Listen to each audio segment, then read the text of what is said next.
നമസ്കാരം.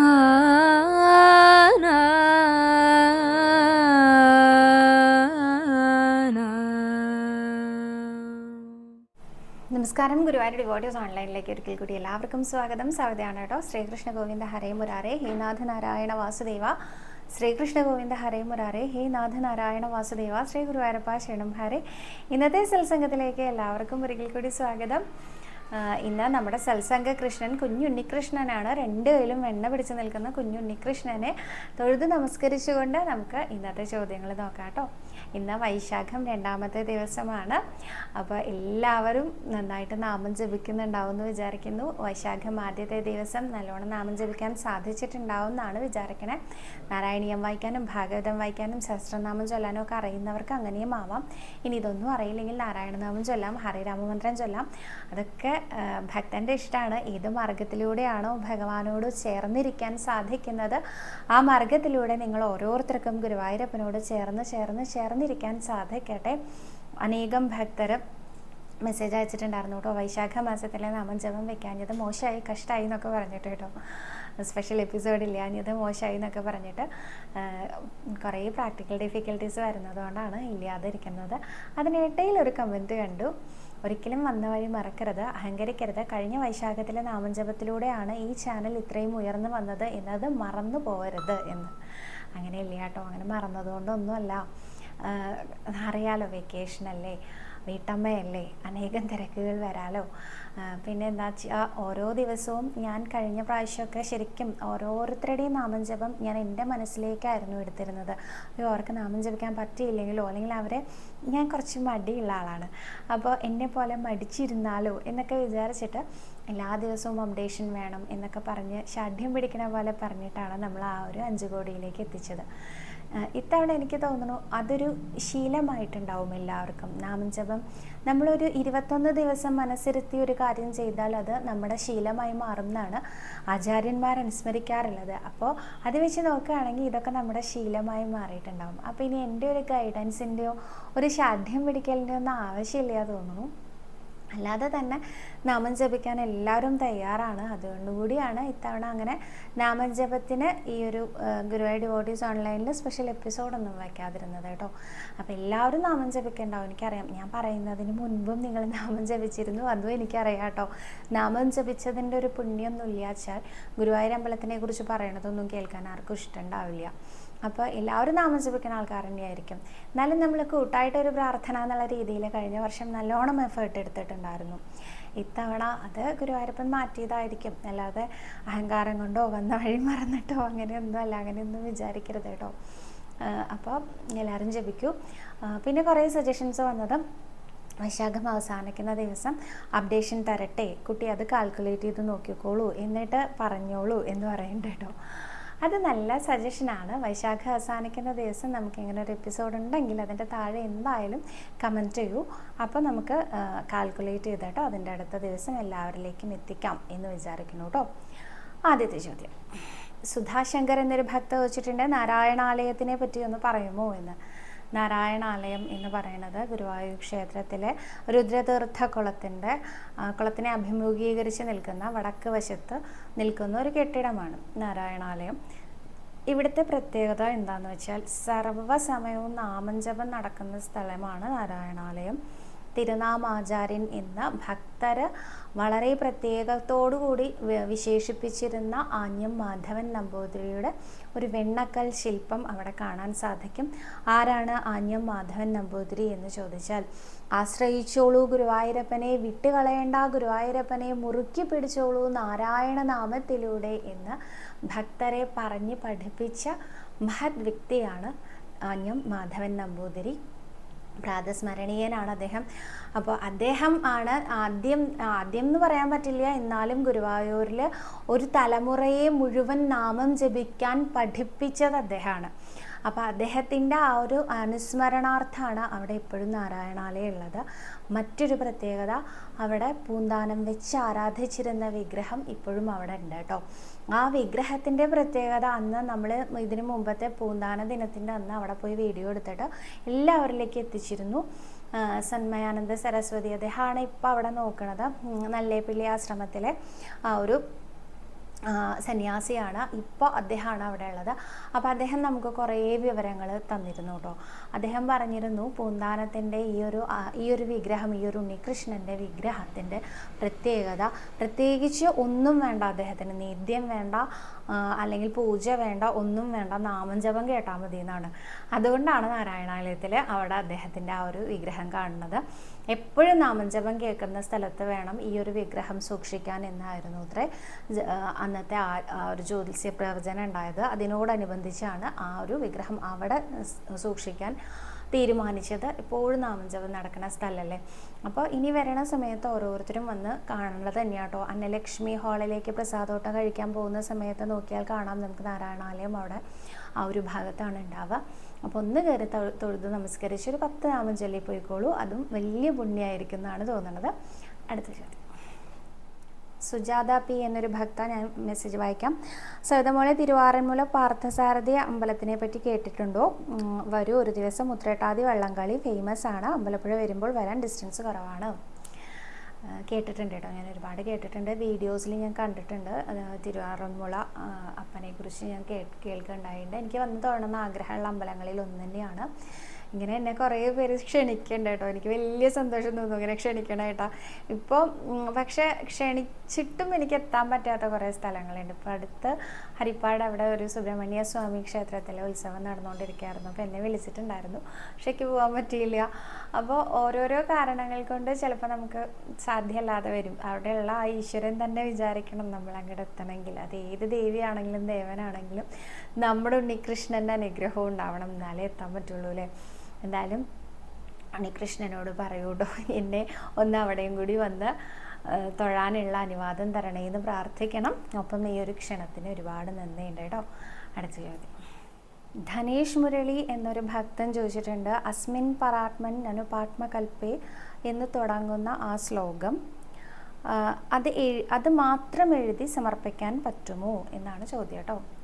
അത് ഭക്തൻ്റെ ഇഷ്ടമാണ്, അങ്ങനെ ചൊല്ലി സമർപ്പിക്കാം. ഇത് 8ാം നാരായണീയത്തിലെ 8ാമത്തെ ദശകത്തിലെ അവസാനത്തെ ശ്ലോകമാണ്. ഈ ശ്ലോകത്തിൻ്റെ പ്രത്യേകത എൻ്റെ എല്ലാ രോഗസമൂഹത്തിനെയും നശിപ്പിച്ച് തരണേ വാതാല യേശ ഗുരുവായൂരപ്പ ഇന്ന് മേൽപ്പത്തൂർ പ്രാർത്ഥിക്കുന്ന ശ്ലോകം ആണ് എന്നുള്ളതാണ് പ്രത്യേകത. അപ്പോൾ രോഗശമനത്തിന് ഇത് ചൊല്ലുന്നത് നല്ലതാണ് എന്ന് എല്ലാവരും പറയാറുണ്ട്. ഞാൻ കേട്ടിട്ടുണ്ട് കേട്ടോ അങ്ങനെ പറയണത്. പക്ഷെ ആചാര്യൻ, ഞാൻ സപ്താഹത്തിന് കേൾക്കാറില്ല, തോട്ടം കൃഷ്ണൻ നമ്പൂതിരി, അദ്ദേഹം അങ്ങനെ ആ ഒരു ശ്ലോകത്തിനെ എടുത്ത് പറഞ്ഞ് ഞാൻ കേട്ടിട്ടില്ല. ആ ഒരു ശ്ലോകത്തിൽ രോഗം നശിപ്പിക്കണേ എന്നാണ് പറയുന്നത് എന്ന് മാത്രമേ ഉള്ളൂ, അല്ലാതെ അതിനിങ്ങനെ ഊന്നൽ കൊടുത്തുകൊണ്ട് പറയുന്നത് ഞാൻ കേട്ടിട്ടില്ല. അപ്പോൾ അതുകൊണ്ട് തന്നെ ഞാൻ ഇവിടെ വന്ന് അങ്ങനെ പറയാറില്ല. പക്ഷെ ഒരുപാട് ഭക്തർ അങ്ങനെ പറഞ്ഞ് ഞാൻ കേട്ടിട്ടുണ്ട്. അപ്പോൾ ആ ഒരു ശ്ലോകം മാത്രമായിട്ട് എഴുതി സമർപ്പിക്കാൻ പറ്റുമോ ചോദിച്ചാൽ എഴുതി സമർപ്പിക്കാം. കാരണം ആ ഒരു ശ്ലോകം മാത്രമായിട്ട് ചൊല്ലി സമർപ്പിക്കാറുണ്ടല്ലോ നമ്മൾ, അതേമാതിരിയാണല്ലോ എഴുതി സമർപ്പിക്കലും. ആ ഒരു ശ്ലോകം മാത്രമായിട്ട്, അല്ലെങ്കിൽ നാരായണീയത്തിലെ മറ്റൊരു ദശകത്തിലെ ശ്ലോകമാണ് വാദാത്മകം ധനുജമേവ മയി പ്രധോന്വൻ വാദോദ്ഭവാൻ മമഗതാൻ കിമുനോധുനോഷി കിം വാ കരോമി പുനരപ്യൻ ലാലേശ നിശേഷ രോഗശമനം മുഹുരർത്ഥേത്വം എന്ന് പറയുന്നതും ഇതും രോഗങ്ങളെ ശമിപ്പിക്കണേ എന്ന് പറയുന്ന പ്രാർത്ഥന തന്നെയാണ്. അപ്പോൾ ഇങ്ങനെ ഓരോ ശ്ലോകങ്ങൾ മാത്രമായിട്ട് നമുക്ക് ഭഗവാനെ ചൊല്ലി കേൾപ്പിക്കാമെങ്കിൽ എഴുതിയും സമർപ്പിക്കാം എന്നാണ് എനിക്ക് തോന്നുന്നത് കേട്ടോ. സലീന എന്നൊരു ഭക്ത ചോദിച്ചിട്ടുണ്ട്, വിവിധവധം കൃഷ്ണനാട്ടംകളി മെയ് മാസത്തിലെ ഡേറ്റ് പറയാൻ പറ്റുമോ എന്ന്. 8-ാം തീയതി, 22-ാം തീയതി, 30-ാം തീയതി, ഇങ്ങനെ 3 ദിവസങ്ങളിലാണ് വിവിധവധം കൃഷ്ണനാട്ടംകളി മെയ് മാസത്തിൽ നടക്കുന്നത് കേട്ടോ. അടുത്ത ചോദ്യം, വീണ എന്നൊരു ഭക്ത ചോദിച്ചിട്ടുണ്ട്. ആ ചോദ്യം ഞാൻ അംഗീകരിക്കാത്ത ചോദ്യമാണ്, എന്നാലും പറയാം കേട്ടോ. എനിക്ക് എത്ര ആലോചിച്ചിട്ടും മനസ്സിലാവാത്ത ഒരു കാര്യമാണ്. ഭഗവാന് മേൽപ്പത്തൂരിനേക്കാൾ കൂടുതൽ ഇഷ്ടം പൂന്താനം തിരുമേനിയെ അല്ലേ? എന്നിട്ടും അദ്ദേഹത്തിൻ്റെ ജ്ഞാനപാന കൃതിക്ക് വേണ്ടത്ര പ്രാധാന്യം കിട്ടുന്നില്ലല്ലോ എന്ന്. പറഞ്ഞത് തെറ്റാണെങ്കിൽ ക്ഷമിക്കണം എന്നും കൂടി പറഞ്ഞിട്ടുണ്ട് വീണ. ഞാൻ ഒരിക്കലും അംഗീകരിക്കാത്ത കാര്യമാണ്. ഞാൻ ഈ കഥകളൊക്കെ നമ്മൾ ഏത് ആചാര്യൻ്റെ മുഖത്ത് നിന്നാണോ കേൾക്കുന്നത് അദ്ദേഹത്തിൻ്റെ ഒരു ഇൻഫ്ലുവൻസ് എപ്പോഴും നമ്മളിൽ ഉണ്ടായിരിക്കും. അതെത്ര നമ്മൾ മാറ്റാൻ ശ്രമിച്ചാലും നമുക്ക് അങ്ങനെ മാറ്റാൻ പറ്റുമെന്ന് തോന്നണില്ല. അപ്പം ഞാൻ ഈ കഥകളൊക്കെ ആദ്യം കേൾക്കുന്നത് തോട്ടം കൃഷ്ണൻ നമ്പൂതിരി എന്ന ഭാഗവത വാചസ്പതി എന്നറിയപ്പെടുന്ന അദ്ദേഹത്തിൻ്റെ ആ ഒരു തിരുമുഖത്ത് നിന്നാണ്. അതുകൊണ്ട് തന്നെ അദ്ദേഹം പറയുന്ന രീതിയിൽ പറയാനാണ് എനിക്കിഷ്ടം. അദ്ദേഹം എപ്പോഴും പറയാറുണ്ട്, മേൽപ്പത്തൂരിനെയും പൂന്താനത്തിനെയും തമ്മിൽ നമ്മൾ ഒരിക്കലും അങ്ങനെ വകഭേദം വെച്ച് പറയാനേ പാടില്ല. രണ്ടു പേരും ഭക്തോത്തമരാണ് എന്ന് പറയാറുണ്ട്. രണ്ടു പേരെയും ഭഗവാന് അത്രമാത്രം ഇഷ്ടമാണ് എന്നും പറയാറുണ്ട് കേട്ടോ. അപ്പോൾ ഇത് ഏതോ ആളുകളുടെ സങ്കല്പപ്രകാരമാണ് മേൽപ്പത്തൂരിനെ ഇഷ്ടമില്ല എന്നും അതുപോലെ തന്നെ പൂന്താനത്തിനെ കൂടുതൽ ഇഷ്ടമാണ് എന്നൊക്കെ പറയുന്ന കാര്യങ്ങൾ അങ്ങനെയൊന്നുമില്ല. കാരണം മേൽപ്പത്തൂര് ഈ ഒരു നാരായണീയം രചിക്കാനുള്ള ഒരു സാഹചര്യം ഒരുക്കിയതിൽ പ്രധാന പങ്ക് വഹിച്ചിട്ടുണ്ട് പൂന്താനം എന്ന് പറയാറുണ്ട്. പൂന്താനം നമുക്കിഷ്ടമുള്ള നമ്മുടെ കയ്യിലുള്ള എന്ത് വസ്തുവാണെങ്കിലും ഭഗവാനെ സമർപ്പിക്കൂ, ഉണ്ണികൃഷ്ണന് കൊടുക്കൂ എന്ന് പറയുന്നത് കേട്ടിട്ടാണ് അത്രേ തൻ്റെ കയ്യിലുള്ള കവിത്വം ഭഗവാന് സമർപ്പിക്കാം എന്ന് മേൽപ്പത്തൂര് തീരുമാനിച്ചതും അങ്ങനെ നാരായണീയം എന്ന ആ ഒരു കൃതിക്ക് ഒരു രചന ഉണ്ടായതും എന്ന് പറയാറുണ്ട്. അങ്ങനെ നോക്കുമ്പോൾ അവിടെ പൂന്താനത്തിന് നല്ല പ്രാധാന്യം ഉണ്ടായില്ലേ. അതേമാതിരി തന്നെ പൂന്താനത്തിനെ ഒരിക്കൽ സഹസ്രനാമം ചൊല്ലുമ്പോൾ തെറ്റ് തിരുത്തി കൊടുത്തത് മേൽപ്പത്തൂരാണ് എന്നും അപ്പോൾ അദ്ദേഹത്തിൻ്റെ വിഭക്തിയേക്കാൾ ഇഷ്ടം പൂന്താനത്തിൻ്റെ ഭക്തിയാണ് എന്ന് അശരീരി കേട്ടു എന്നും ഉള്ള കഥ അത് പറയുന്ന സമയത്ത് ആചാര്യൻ പറയാറ് ഒരിക്കലും അങ്ങനെയല്ല. പൂന്താനത്തിന് പത്മനാഭോ അമരപ്രഭോ എന്ന ഭാഗത്ത് കാട് എന്ന് പറഞ്ഞു എന്ന് പറയാറ്. കാട് എന്ന് പറഞ്ഞാൽ അതിൻ്റെ അർത്ഥം തെറ്റിപ്പോയി എന്നുള്ളതാണ്. കാട് എന്ന് പറഞ്ഞ സമയത്ത് അദ്ദേഹം ഇത് കാട് എന്ന് പറയാൻ കാരണം ഇത് അറിവുള്ളവർക്കേ മനസ്സിലാവുള്ളൂ. ഈ കാട് എന്ന് പറഞ്ഞു കഴിഞ്ഞാൽ അത് തെറ്റിപ്പോയി എന്നുള്ളതാണെന്ന് കേട്ടു നിൽക്കുന്ന എല്ലാവർക്കും ഒന്നും മനസ്സിലാവില്ല. അദ്ദേഹത്തിനെ അപമാനിക്കരുത് എന്ന് വിചാരിച്ചുകൊണ്ട് തന്നെയാണ് ഇങ്ങനെ പറഞ്ഞത്. പത്മനാഭോ അമരപ്രഭോ അല്ലേ എന്ന്, മരപ്രഭോ എന്നുള്ളതിന് പകരം. അന്ന് പൂന്താനം വളരെയധികം വിഷമിച്ചു. കാരണം അദ്ദേഹം വർഷങ്ങളായിട്ട് അദ്ദേഹത്തിന് സഹസ്രനാമക്കാരൻ എന്നൊരു പേര് വരെ വീണിട്ടുണ്ട് അത്രേ. കാരണം അദ്ദേഹം അത്ര കണ്ട് തവണ സഹസ്രനാമം ചൊല്ലുണ്ടായി ഗുരുവായൂരപ്പൻ്റെ മുമ്പിൽ ഇരുന്നിട്ട്. അപ്പോൾ ഇത്രയും വർഷങ്ങൾ ഞാൻ എൻ്റെ പ്രഭുവിനെ, എൻ്റെ ഉണ്ണികൃഷ്ണനെ വെറും മരപ്രഭു ആക്കി കളഞ്ഞല്ലോ, അമരപ്രഭു എന്ന് എന്തുകൊണ്ട് ഞാൻ ചിന്തിച്ചില്ല എന്നുള്ളതായിരുന്നു അദ്ദേഹത്തിൻ്റെ വിഷമം. അല്ലാതെ ആ തെറ്റ് തിരുത്തപ്പെട്ടതോ കൊണ്ടോ അല്ലെങ്കിൽ അദ്ദേഹത്തിനേക്കാളും പ്രായം കുറഞ്ഞ ഒരാൾ ആ തെറ്റ് തിരുത്തി തന്നു എന്നുള്ളതിൻ്റെ വേദന കൊണ്ടൊന്നുമല്ല. അദ്ദേഹം ഭക്തോത്തമരൊന്നും ഒരിക്കലും അങ്ങനെ വിചാരിക്കില്ല. അദ്ദേഹത്തിന് അപ്പോൾ ഉണ്ണികൃഷ്ണനെ തെറ്റി വിളിച്ചുല്ലോ എന്നുള്ള സങ്കടമായിരുന്നു. ആ സങ്കടം തീർക്കാൻ എന്ന രീതിയിലായിരുന്നു ഭഗവാന്റെ അശരീരി ഉണ്ടായിരുന്നത്. മരപ്രഭുവും അമരപ്രഭുവും ഞാൻ തന്നെയാണ് എന്ന് പറയാൻ കാരണം അതാണ് എന്നാണ് ആചാര്യൻ അനുസ്മരിക്കാറുള്ളത്. അപ്പം അതുകൊണ്ട് തന്നെ പിന്നെ ഈ രണ്ട് ഭക്തകവികളും ഭഗവാന് തുല്യരായിരുന്നു എന്നുള്ളതിൻ്റെ ഏറ്റവും വലിയ ഉദാഹരണമാണ് ഇന്നും ഗുരുവായൂർ ക്ഷേത്രത്തിൽ 2:30 മുതൽ 4:30 വരെ, രാവിലെ 2:30 മുതൽ 4:30 വരെ പാട്ട് വയ്ക്കും. ഇപ്പോൾ എല്ലാ ക്ഷേത്രങ്ങളിലും ഉണ്ടല്ലോ ഉച്ചഭാഷിണിയിലൂടെ പാട്ട് വയ്ക്കലും. ഇവിടെ വെക്കുന്നത് ഏതാ? നാരായണീയവും അതുപോലെ തന്നെ ജ്ഞാനപ്പാനയും അതുപോലെ തന്നെ ഹരിനാമകീർത്തനവും. മൂന്നുമാണ് മാറി എല്ലാ ദിവസവും പ്ലേ ചെയ്യുന്നത്. അപ്പോൾ ഭഗവാൻ ഇവർ 3 പേരും എഴുത്തച്ഛനും തുല്യരായിരുന്നു എന്നുള്ളതിൻ്റെ ഉദാഹരണമല്ലേ ഒരാളെ പോലും മാറ്റി നിർത്താത്തത്. പിന്നെ വേണ്ടത്ര പ്രാധാന്യം ജ്ഞാനപ്പാനയ്ക്ക് കിട്ടുന്നില്ല എന്ന് പറയുന്നത്. ജ്ഞാനപ്പാന നമ്മളോടാണ് അദ്ദേഹം പറഞ്ഞു വെച്ചിരിക്കുന്നത്. പൂന്താനം പറഞ്ഞു വെച്ചിരിക്കുന്നത് നമ്മളോടാണ്. നിങ്ങൾ ആലോചിക്കൂ, അതിൽ വലിയൊരു വരിയുള്ളത് എന്താ വെച്ചാൽ നാമം ജപിച്ചിട്ട് വൈകുണ്ഠത്തിന് പോയിക്കൂടെ എന്നാണ് ചോദിക്കുന്നത്. അതായത് ഈ കലികാലമാണ് ഏറ്റവും നല്ല കാലം. എന്തുകൊണ്ടാണെന്ന് വെച്ചാൽ നാമം ജപിക്കൽ മാത്രമേ ആവശ്യമുള്ളൂ. ഇവിടെ വേറെ ഒന്നും ആവശ്യമില്ല. അങ്ങനെ നാമം ജപിച്ച് മാത്രം ഭഗവാനെ നേടിയെടുക്കാൻ പറ്റുന്ന വേറൊരു കാലമില്ല. അതുകൊണ്ട് തന്നെ കലിക്ക് നമസ്കാരം, കലി യുഗത്തിന് നമസ്കാരം, ഇവിടെ പിറന്ന മനുഷ്യർക്ക് നമസ്കാരം. നിങ്ങൾ നാമം ചൊല്ലൂ, നിങ്ങൾ പോകൂ, വൈകുണ്ഠ ലോകത്തിലേക്ക് പോകൂ എന്നാണ് അദ്ദേഹം പറയുന്നത്. അപ്പം അദ്ദേഹം പറഞ്ഞുകൊണ്ടിരിക്കുന്നത് നമ്മളോടാണ്. എന്നാൽ നാരായണീയത്തിൽ എന്താ ഉള്ളത്? നാരായണീയത്തിൽ ഭഗവാനെ സ്തുതിക്കുകയാണ്. ഭാഗവതത്തിൻ്റെ കുട്ടി എന്നറിയപ്പെടുന്നതാണ് നാരായണീയം. അപ്പോൾ അത് രണ്ടും 2 രീതിയിൽ തന്നെയാണ് നമ്മൾ നോക്കി കാണേണ്ടതെന്നാണ് എനിക്ക് തോന്നിയിട്ടുള്ളത്. ഇതൊക്കെയാണ് വീണയുടെ ഈ ഒരു ചോദ്യത്തിന് എനിക്ക് തോന്നിയിട്ടുള്ള എക്സ്പ്ലനേഷൻ.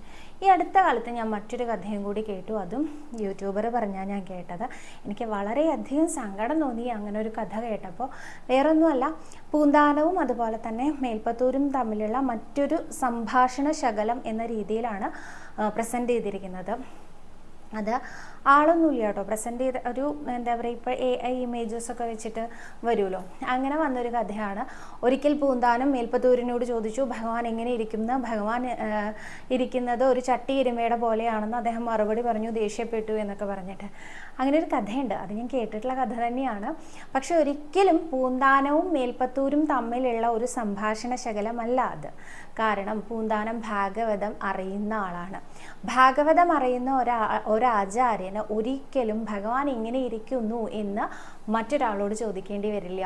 ഭാഗവതത്തിൽ അനേകം തവണ പറഞ്ഞിട്ടുണ്ട് ഭഗവാന്റെ രൂപം എങ്ങനെയാണ് ഉണ്ടാവുകയെന്ന്. ചട്ടിയരുമയെ പോലെയൊന്നും ഭാഗവതത്തിൽ എവിടെയും പറഞ്ഞിട്ടില്ല. അങ്ങനെയുള്ളപ്പോൾ അദ്ദേഹം എന്തിനാ അവിടെ പോയി ചോദിക്കണേ? ഒന്ന് ആലോചിച്ച് നോക്കിയാൽ നമുക്ക് മനസ്സിലാവില്ലേ. ഉണ്ണികൃഷ്ണനെ ഇത്ര മനോഹരമായിട്ട് വർണ്ണിച്ചിട്ടുള്ള മറ്റൊരാളില്ല ആ കാലഘട്ടത്തിൽ പൂന്താനത്തിനെ പോലെ. എങ്ങനെയാ ചട്ടീരമയെ പോലെയാണോ പൂന്താനം വിവരിച്ചു എന്ന് പറഞ്ഞിരിക്കണേ?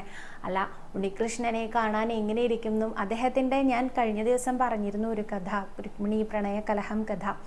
ആ കഥ പൂന്താനത്തിന് സാക്ഷാൽ മഹാദേവന്റെ മുഖത്ത് നിന്ന് കേൾക്കാൻ സാധിച്ചു എന്നും അദ്ദേഹം ആ കഥ ഈ ഗുരുവായൂർ അമ്പലത്തിൽ 2 മാസക്കാലം അവതരിപ്പിച്ചു എന്നൊക്കെ പറഞ്ഞു കേട്ടിട്ടുണ്ട്. അപ്പോൾ ആ കഥയിൽ ഭഗവാന്റെ വർണ്ണനയൊക്കെ വരുന്നുണ്ട്, ഭഗവാന്റെ രൂപം വരുന്നുണ്ട്, ഭഗവാന്റെ സ്വഭാവം വരുന്നുണ്ട്. ഇതൊക്കെ അറിയുന്ന ആളാണ് പൂന്താനം.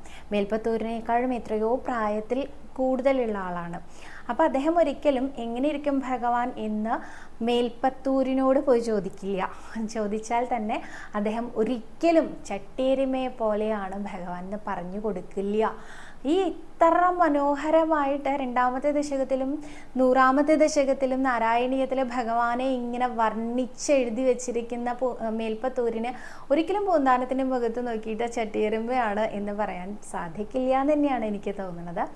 ഇത് നല്ലോണം നാമം ജപിക്കുന്ന ഒരു നമ്പൂതിരി തന്നെയാണെന്നാണ് ഞാൻ കേട്ടിരിക്കുന്നത്. അദ്ദേഹം എപ്പോഴും ജപിച്ചുകൊണ്ടിരിക്കുകയാണ്. അപ്പം അദ്ദേഹത്തിൻ്റെ ഇല്ലത്തെ കാര്യസ്ഥനായിട്ടുള്ള അന്നത്തെ കാലത്തെ താഴ്ന്ന ജാതിക്കാർക്കൊന്നും ഈ ഒരു ഗ്രന്ഥങ്ങളൊന്നും തന്നെ കൈകാര്യം ചെയ്യാൻ പാടില്ല. ഭാഗവതം, നാരായണീയം ഇങ്ങനെയുള്ള ഗ്രന്ഥങ്ങളൊന്നും തന്നെ കൈകാര്യം ചെയ്യാൻ പാടില്ല എന്നായിരുന്നല്ലോ. ഒരു തരം നീചത്വം, ഉച്ചനീചത്വം നിലനിന്നിരുന്ന കാലം ഉണ്ടല്ലോ. ആ കാലത്ത് അദ്ദേഹം നാമം ജപിക്കുക, പൂജാതി കർമ്മങ്ങളൊക്കെ ചെയ്യണ കണ്ടപ്പോൾ ഈശ്വരനെ അറിയണമെന്ന് മോഹം തോന്നിയ ഒരു താഴ്ന്ന ജാതിയിൽപ്പെട്ട അല്ലെങ്കിൽ അദ്ദേഹത്തിൻ്റെ കാര്യസ്ഥനായിട്ടുള്ള ഒരാൾ ഇങ്ങനെ ചോദിച്ചപ്പോൾ അതിന് മറുപടി എന്നോണം പറഞ്ഞു കൊടുത്തതാണത്രേ ചട്ടിയെരുമയെ പോലെ ഇരിക്കും ഭഗവാൻ എന്ന്. അദ്ദേഹം അത് വിശ്വസിച്ച് ചട്ടിയെരുമയുടെ രൂപത്തിൽ ഭഗവാനെ സ്തുതിക്കാൻ തുടങ്ങിയെന്നും ഭഗവാൻ അദ്ദേഹത്തിൻ്റെ മുമ്പിൽ ചട്ടിയെരുമയുടെ രൂപത്തിൽ കാണപ്പെട്ടു എന്നും അത് മറ്റുള്ളവരിലേക്കും എത്തി എന്നൊക്കെയാണ് കഥ. അതാ ഒരു കഥയുമായിട്ട് പൂന്താനവും മേൽപ്പത്തൂരും റിലേറ്റഡേ അല്ല എന്നാണ് എനിക്ക് തോന്നിയിട്ടുള്ളത്. അപ്പോൾ 2 ഭക്തരും, പിന്നെ ഈ 2 പേരെ മാത്രമല്ല കേട്ടോ, നമ്മൾ ആലോചിക്കുമ്പോൾ ഏത് ഭക്തരെക്കുറിച്ചും തൊട്ടടുത്ത് നിൽക്കുന്ന ആളെക്കുറിച്ച് പോലും നമുക്ക് അവരുടെ ഭക്തി എത്രത്തോളം ഉണ്ടെന്ന് പറയാൻ പറ്റില്ല, നമുക്കറിയില്ല. അവരുടെ ഭക്തി അത് അവർക്കല്ലേ അറിയുള്ളൂ, നമുക്കറിയില്ലല്ലോ.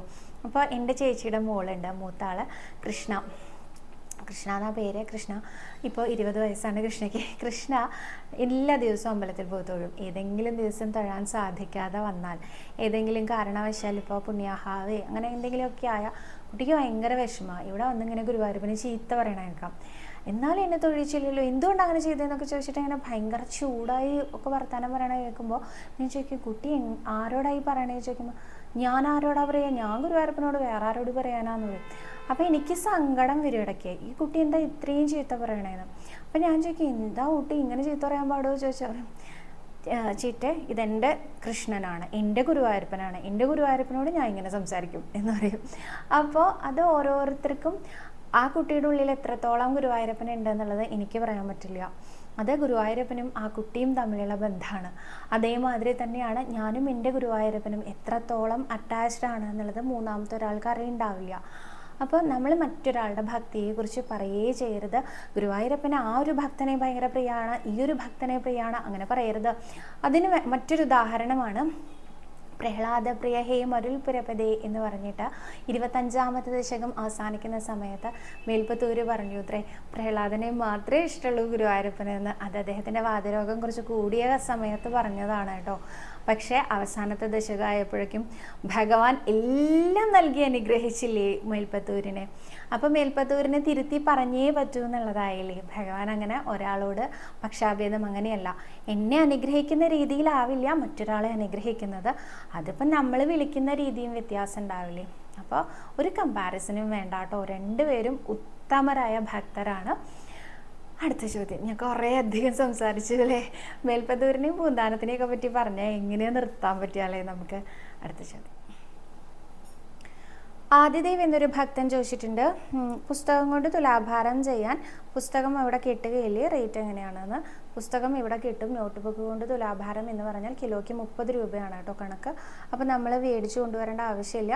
എത്ര കിലോ ശരീരഭാരം ഉണ്ടോ അത്ര ഇൻറ്റു 30 അതാണ് എമൗണ്ട് വരിക കേട്ടോ. ജയലക്ഷ്മി എന്നൊരു ഭക്ത ചോദിച്ചിട്ടുണ്ട്, കിഴിപ്പണം കൊണ്ടുവന്നാൽ എവിടെയാണ് സമർപ്പിക്കേണ്ടത് എന്ന്. നാലമ്പലത്തിനകത്തേക്ക് കടക്കാൻ കഴിയുന്ന സമയമാണെങ്കിൽ നമുക്ക് മണ്ഡപത്തിൽ തന്നെ സമർപ്പിക്കാം. അതല്ല നാലമ്പലത്തിനകത്തേക്ക് ഏതെങ്കിലും കാരണവശാൽ കടക്കുന്നില്ല എന്നാണെങ്കിൽ കൊടിമരത്തിൻ്റെ ചുവടെയുള്ള ഭണ്ണാരത്തിൻ്റെ മുകളിലായാലും സമർപ്പിക്കാം കേട്ടോ. ഇവിടെ അങ്ങനെ നമ്മൾ കൊണ്ടുവരുന്ന സാധനത്തിന് വേറെ പ്രത്യേകം ഷീറ്റ് എടുക്കലില്ല കേട്ടോ. പല ക്ഷേത്രങ്ങളിലും അതുള്ളത് കൊണ്ടാണ് ഒരു കൺഫ്യൂഷൻ വരുന്നത്. വെക്കാൻ പാടുമോ, വെക്കാൻ സ്വീകരിക്കാൻ, അങ്ങനെ ഗുരുവായൂരമ്പലത്തിൽ അങ്ങനെ ഇല്ല. എന്തും നമ്മൾക്ക് ഗുരുവായൂരപ്പന് കൊണ്ടു കൊടുക്കാം. അതാണ് പൂന്താനം പറഞ്ഞു വെച്ചതെന്നാണ് ആചാര്യം പറയാറുള്ളത്. അടുത്ത ചോദ്യം. സുമ എന്നൊരു ഭക്ത ചോദിച്ചിട്ടുണ്ട്, ഓൺലൈൻ സ്റ്റോറിൻ്റെ നമ്പർ വേണമെന്ന്. നമ്മുടെ വിഷ്ണുവിൻ്റെ നമ്പറിലേക്ക് എന്നെ കോൺടാക്ട് ചെയ്താൽ മതി കേട്ടോ. ഓൺലൈൻ സ്റ്റോർ ഇടയ്ക്ക് ആഷിക നോക്കിയിരുന്നു, അപ്പോൾ വേറെ നമ്പർ ഉണ്ടായിരുന്നു. പക്ഷേ ഇപ്പോൾ ആഷികയ്ക്ക് എല്ലാം കൂടെ മാനേജ് ചെയ്യാൻ പറ്റാത്ത കാരണം വിഷ്ണു തന്നെയാണ് നോക്കുന്നത്. 9846937939 ഇതാണ് നമ്പർ. അപ്പോൾ ഈ നമ്പറിലേക്ക് കോൺടാക്ട് ചെയ്തോളൂ കേട്ടോ. പേര് മനസ്സിലാവാത്ത ഒരു ഭക്തൻ അല്ലെങ്കിൽ ഭക്ത ചോദിച്ചിട്ടുണ്ട്, താമര കൊണ്ട് തുലാഭാരം നേരത്തെ ബുക്ക് ചെയ്യണോ എന്ന്. അത് വേണ്ട, താമര ഇവിടെ ലഭ്യമായ ദ്രവ്യമാണ്. കിലോയ്ക്ക് 50 രൂപ കണക്കിലാണ് കേട്ടോ താമരപ്പൂവ്. പൂവായതുകൊണ്ട് നേരത്തെ പറഞ്ഞു വെക്കണമെന്നുള്ളത് ഞാൻ ഒന്നും കൂടെ ചോദിച്ചിട്ട് പറയാം കേട്ടോ. കാരണം സ്റ്റോക്ക് ചെയ്യില്ലല്ലോ. പക്ഷെ ഇവിടെ ലഭ്യമായിട്ടുള്ള ആ ലിസ്റ്റിലുള്ള തന്നെയാണ് താമരപ്പൂവ്. കിലോയ്ക്ക് 50 രൂപ എന്നുള്ളതാണ് നിരക്ക് വരുന്നത്. ഒന്നുകൂടെ അന്വേഷിച്ചിട്ട് ഞാൻ പറയാം കേട്ടോ. മാലതിക്കുട്ടി എന്നൊരു ഭക്ത ചോദിച്ചിട്ടുണ്ട്, വൈശാഖം തുടങ്ങിയ അന്ന് മുതൽ തന്നെ ഗുരുവായൂർ ക്ഷേത്രത്തിൽ നല്ല തിരക്കാണോ എന്ന്. അല്ല കേട്ടോ, തിരക്ക് കുറവുണ്ട്. ഇന്നലെയും തിരക്ക് കുറവുണ്ട്, ഇന്നും തിരക്ക് കുറവുണ്ട്. ഇന്നലെ ഞാൻ കുറേ നേരം നിന്നു എന്ന് പറഞ്ഞത് പുണ്യാഹം പറ്റിയിരുന്നു. അത് കാരണം എനിക്ക് കുറേ നേരം നിൽക്കേണ്ടി വന്നത് കേട്ടോ. തിരക്ക് കുറവാണ്. ഇന്നലെയും വലിയ തിരക്കില്ല, ഇന്നും വലിയ തിരക്കില്ല. അറിയില്ല ഇനി വരുന്ന ദിവസം ഞാനിങ്ങനെ പറഞ്ഞിട്ട് അടുത്ത ദിവസം നല്ല തിരക്കാണോ എന്ന് ചോദിച്ചാൽ അറിയില്ല കേട്ടോ. ഇന്ന് വൈശാഖത്തിലൊരു ദിവസമാണെന്ന് തോന്നണില്ല, അത്രയും തിരക്ക് കുറവായിരുന്നു കേട്ടോ. അപ്പം അടുത്ത ദിവസത്തേക്ക് തിരക്ക് വരട്ടെ. നമ്മുടെ ഉണ്ണികൃഷ്ണനെ കാണാൻ ധാരാളം പേര് ഒഴുകി എത്തട്ടെ അല്ലേ. അടുത്ത ചോദ്യം. ബിന്ദു എന്നൊരു ഭക്ത വെച്ചിട്ടുണ്ട്, നാരായണീയവും ഹരിനാമ കീർത്തനവും ചൊല്ലുന്നതിന് സമയമുണ്ടോ എന്ന്. ഇല്ല കേട്ടോ, ഏത് സമയത്തും ചൊല്ലാം. നാരായണി ശുദ്ധമായിരിക്കണം എന്ന് മാത്രമേ ഉള്ളൂ. ശുദ്ധമില്ലാത്ത സമയത്ത് ചൊല്ലരുത്. പക്ഷേ ശുദ്ധമായിട്ടുള്ള ഏത് സമയത്തും നാരായണീയവും വായിക്കാം, ഹരനാമകീർത്തനം വായിക്കാം. നമ്മുടെ ഉണ്ണികൃഷ്ണനെ ഇങ്ങനെ സ്തുതിച്ചുകൊണ്ടിരിക്കുകയാണ് അല്ലേ. കഴിഞ്ഞ ദിവസം ഞാനൊരു കോട്ട് കാണാനിടയായിട്ടോ. അത് വേറൊന്നുമല്ല, അറിയും തോറും ഇത്രയധികം അടിമപ്പെട്ടു പോകുന്ന ഒരു ലഹരി മറ്റൊന്നില്ല ശ്രീകൃഷ്ണനെ പോലെ എന്ന്. അത് ശരിക്കും ശരിയാട്ടോ. നമ്മളിങ്ങനെ ഇരുന്ന് ഭഗവാനെക്കുറിച്ച് ചിന്തിക്കാൻ തുടങ്ങിയാൽ നമുക്കത് ഒരു അന്തം ഉണ്ടാവില്ല, അങ്ങനെ പോയിക്കൊണ്ടിരിക്കും. ഏത് തരത്തിലെ വേണമെങ്കിലും ആചാര്യൻ്റെ വായനകൾ, സപ്താഹങ്ങൾ കേൾക്കുന്ന സമയത്ത്. ഇപ്പം ഞാൻ ആചാര്യൻ എന്ന് പറയുന്നത് തോട്ടം കൃഷ്ണൻ നമ്പൂതിരിയുടെ മകനായിട്ടുള്ള തോട്ടം ശ്യാം നമ്പൂതിരിയാണ്. അപ്പോൾ അദ്ദേഹത്തിൻ്റെ വായനകൾ കേൾക്കുന്ന സമയത്ത് നമുക്കിങ്ങനെ തോന്നും, അദ്ദേഹം എത്ര നേരം ചിന്തിക്കുന്നുണ്ടാവും ഉണ്ണികൃഷ്ണനെ പറ്റിയിട്ട്. അദ്ദേഹം ഇന്ന് പറഞ്ഞ കാര്യങ്ങളെല്ലാം നാളെ ഉണ്ണികൃഷ്ണനെ പറ്റി പറയണത്. അപ്പം അദ്ദേഹത്തിൻ്റെ ചിന്തകളിൽ നിറഞ്ഞു നിൽക്കുന്നത് ഭഗവാൻ തന്നെയായിരിക്കും അല്ലേ. കുറച്ച് നേരം അദ്ദേഹത്തിനോട് സംസാരിച്ചാലും നമുക്ക് ഭയങ്കരമായിട്ട് ഒരു എനർജൈസ് ആയ പോലെ തോന്നും. നമുക്ക് ഭയങ്കരമായിട്ട് ഉണ്ണികൃഷ്ണനെ പറ്റി പറയണതുകൊണ്ടായിരിക്കാം നമുക്ക് ആ ഗുരുവായൂരപ്പനെ ഇങ്ങനെ കയ്യിലെടുത്ത് വെച്ച് തരിക എന്ന് പറയില്ലേ, ഇതാ കുട്ടിയുടെ ഗുരുവായൂരപ്പനെ കൊണ്ടുപോകോളൂ പറയില്ലേ, അങ്ങനെ തോന്നും നമുക്ക്. അപ്പോൾ എല്ലാവരും ഒന്ന് പരീക്ഷിച്ച് നോക്കൂ കേട്ടോ. വെറുതെ ഇരിക്കാമെന്ന്, അല്ലെങ്കിൽ നമ്മുടെ അടുക്കള ജോലികളൊക്കെ ചെയ്യുന്നതിൻ്റെ ഇടയിലൊക്കെ ഒന്ന് ഗുരുവായൂരപ്പനെ കുറിച്ചൊന്ന് ചിന്തിച്ച് നോക്കൂ. ഒരുപാട് കാര്യങ്ങൾ നമുക്ക് പുതുതായിട്ട് അറിയാൻ സാധിക്കും എന്ന് തോന്നുന്നു. അടുത്ത ചോദ്യം. ശോഭന എന്നൊരു ഭക്ത ചോദിച്ചിട്ടുണ്ട്, ഞാൻ നെയ്വിളക്കിൽ നെയ്യ് ഒഴിപ്പിക്കാമെന്ന് നിറഞ്ഞിട്ടുണ്ട്, അതെങ്ങനെയാണ് ചെയ്യാമെന്ന്. ശ്രീകോവിൽ നെയ്വിളക്ക് എന്ന് പറഞ്ഞിട്ട് നമുക്ക് നെയ്വിളക്ക് ഷീട്ടാക്കാൻ പറ്റും. 1000 രൂപയുടെ നെയ്വിളക്ക് ഷീട്ടാക്കുമ്പോഴാണ് നമുക്ക് ഉള്ളിൽ കയറി തൊഴാനുള്ളത്. അതല്ലാതെ 10 രൂപയുടെ കൗണ്ടായിട്ട് ഏത് സംഖ്യയ്ക്ക് വേണമെങ്കിലും നമുക്ക് നെയ്വിളക്ക് ഷീട്ടാക്കാം. അപ്പോൾ നാലമ്പലത്തിനകത്ത് ശ്രീകോവിലിനകത്ത് കത്തുന്ന എല്ലാ തിരികളും നെയ്യിലാണ്. അപ്പോൾ അത് നമ്മുടെ വകയായിട്ട് അതിൽ നെയ്യ് ഒഴിക്കാനാണ് നമ്മൾ ഈ ഒരു നെയ്വിളക്ക് ഷീട്ടാക്കണേ കേട്ടോ. ചിത്ര എന്നൊരു ഭക്ത ചോദിച്ചിട്ടുണ്ട്, കളഭം കിട്ടാൻ എന്താ ചെയ്യേണ്ടതെന്ന്. കളഭം കിട്ടാനായിട്ട് ഷീട്ടാക്കിയാൽ മതി. 60 രൂപയാണ് മിനിമം കളഭം ഷീട്ടാക്കാനായിട്ട് വേണ്ടത്. പിന്നെ ഒരു ഉരുള ഷീട്ടാക്കണമെങ്കിൽ വേറെയാണ്. ചെറിയ ഒരു കവർ എന്ന് പറയില്ലേ, അത്രയും ഒരാൾക്ക് ഒരാഴ്ച തൊടാനുള്ള അത്രയും എമൗണ്ട് അളവുണ്ടായിരിക്കും ആ കളഭത്തിൽ. 60 രൂപയാണ് ഷീട്ടാക്കാൻ വേണ്ടത്. അപ്പോൾ വരുന്ന സമയത്ത് ഷീട്ടാക്കിക്കോളൂ. അഹസ് ഷീട്ടാക്കുമ്പോൾ 10 കളഭത്തിൻ്റെ പാക്കറ്റ് അതിൻ്റെ കൂടെ നമുക്ക് അതിൻ്റെ പ്രസാദമായിട്ട് കിട്ടാറുണ്ട് കേട്ടോ. അടുത്ത ചോദ്യം.